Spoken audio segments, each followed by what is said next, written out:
want to do it for your thing? Hello, I'm Jason Reeves, and this is my leadership presentation over Andy Andrews. I have a picture here of Andy Andrews. On the bottom I have an author, speaker, comedian, motivational speaker, blogger, radio host, leader, noticer. I really didn't know what to call him. Matter of fact, he doesn't know what to call himself. You ask him, what do you do for a living? He said, well, I'd like to say I'm an author, but you know, authors have that mystique about them. And he's like, well, I don't really have any mystique about me. Matter of fact, I don't even like to write. I like to have it written, but I don't like to write. It takes me about a month to write a paragraph. Speaker, motivational speaker? No.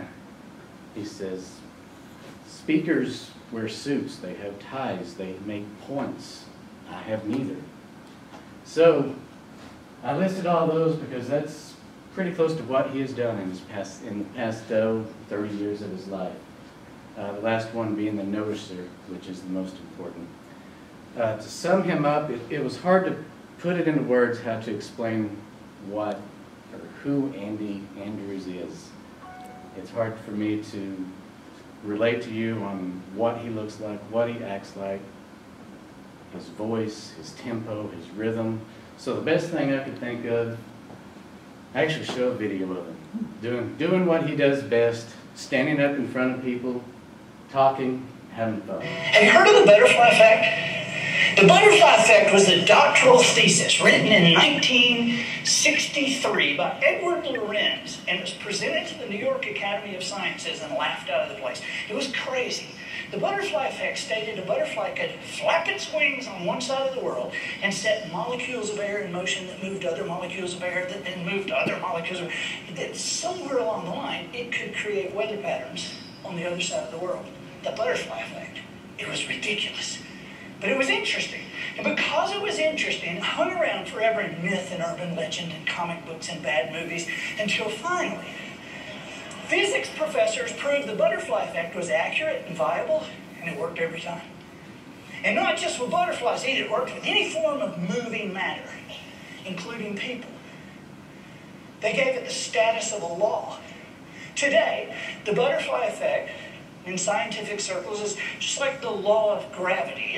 Its name is the law of sensitive dependence upon initial conditions. Try to sum that up in a sentence. The first time I got to see him speak was at an Advocare convention. Picture the scenario. It's a 12-hour event. We're in the stadium. There's 40,000 of us in this room. And on the loudspeaker, here comes Andy Andrews, motivational speaker. I'm already tuned him out. I heard motivational speaker and I was like, whatever. I don't want to listen to it. He walks out, fairly well dressed like I am. Suit, tie, shirt tucked in, proper, makes his points. About 5 minutes into it, he just does this right here. Complete silence. And I'm like, well, that's embarrassing. He just flat out forgot what he was doing in front of 40,000 people at a national convention. And his next words out of his mouth are, I'm sorry. I really am sorry. Mr. Wright is our president of Advocare. Goes, Mr. Wright, I tried it your way. Not going to happen. He rips off his suit, throws off his tie, untucks his shirt, throws his shoes off, and says, all right, let's get to it. And he just took off from there, just about what y'all just saw. And from then, I followed everything he's done, because it was the greatest thing I've heard. A little bit of background on Andy. He was born in Alabama, raised in Alabama, as you probably noted from his southern drawl there and his voice. Unfortunately, his parents passed away at the age of 19. His mother from cancer, and his father died in a car wreck just a few months after that. He had made a few poor decisions, as he says, and it left him homeless. Homeless for 2 years, where he lived under the Gulf State Pier. While he was homeless under that pier, a lot of questions came to mind. You know, is life just a lottery ticket? Are we just given lucky numbers and live a great life? Or are there certain events that happen, and from those events we prosper? That's what he set out to find out. He started reading biographies. He read biography after biography after biography of influential people, not just any biography out there. He wanted the people that were cream of the crop, the historical figures. From these biographies, a total of 200 that he read, he came up with 7 principles that pretty well all 200 followed. That became the basis of his first book, which we will get into in just a minute. He started slowly pulling himself out of that rut, and he was billed as a comedian. That's what he started working as a comedian at local colleges. He begged and begged colleges just to come in, listen to him speak, listen to him tell his jokes, and he always proved it. He always ended with the positive point. He became the most voted, favorited comedian in that southeast region of the states. Today, he is one of the most sought-after speakers. He has been personally invited by 4 presidents of the United States to come in and speak. He has spoke in front of Fortune 500 companies, Major League Baseball teams, sports teams, you name it, he's done it. From the crowds of 5 people to crowds of 80,000, he's sat and spoke to them. Looking more at the books that he has written over his past 20 years, big 3 right there: the New York Times bestseller, Traveler's Gift, The Noticer, and a really morbid title, How Do You Kill 11 Million People?, which is an excellent book for anybody who's about to vote. Whether you're Republican, Democrat, Independent, whatever you are, that's a great book to start with, read before you go out and vote.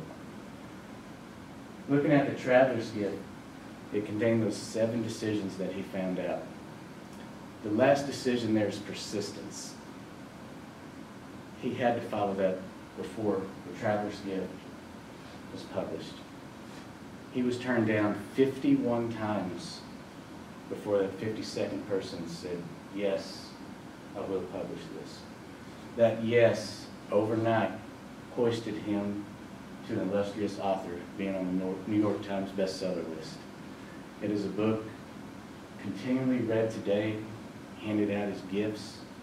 It contains the 7 decisions, which, excuse me, we'll get into in just a minute. Others of note, the butterfly effect, which you just saw the video of him speaking on just a second ago. And last, the 7 decisions written in 2008, which is technically the Traveler's Gift Part B. You introduce the 7 decisions in the Traveler's Gift, and the 7 decisions, you are given an in-depth look at those 7 decisions. So let's take a look at those 7 decisions right there. First one, the responsible decision. I'm responsible for my past. I'm responsible for my future. It's not my parents' fault. It's not my spouse's fault. It's not my friend's fault. It's all on me. It's all about that. Next one, the guided decision. I'm going to seek wisdom. I'm going to read about it. I'm going to listen to it. I'm going to shy away from people that aren't wise. Concentrate only on people that speak positive messages. Third decision is the active decision. I'm a person of action. I'm always moving forward. I'm not moving right or left. Always down the middle, moving forward. Next decision, the certain decision. I have decided heart. I'm going to awaken each morning with excitement. You're going to be a positive person. You're not going to let small things get you down. Just overwhelm everybody you meet with smiles, laughter, happiness. Next decision, joyful. Follows just like that. You're going to greet each day with a forgiving spirit. You have a compassionate decision. You're always going to forgive people. Even if they don't deserve it, even if they don't ask for it, you always want to forgive them. Always erase it, start new. And that final decision, the persistent decision. I'm going to persist exist without exception. Like I said earlier, he followed that decision to the end. Whenever he wrote that book, he was in for the long run. I'm going to have to follow this. That's why he kept that pace going, even though he was turned down 51 times.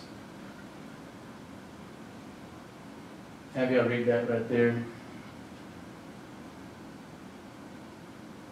Each one of y'all are in a position to change people's lives. As Andy Andrews says, he ties that into a lot of his messages. No matter what you do, positive or negative, you're going to affect somebody.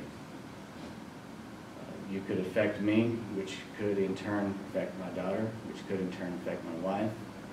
So everything that you do will affect somebody. Thank you for your time. Very good. Actually, you want to go read the books then? Did you turn it off?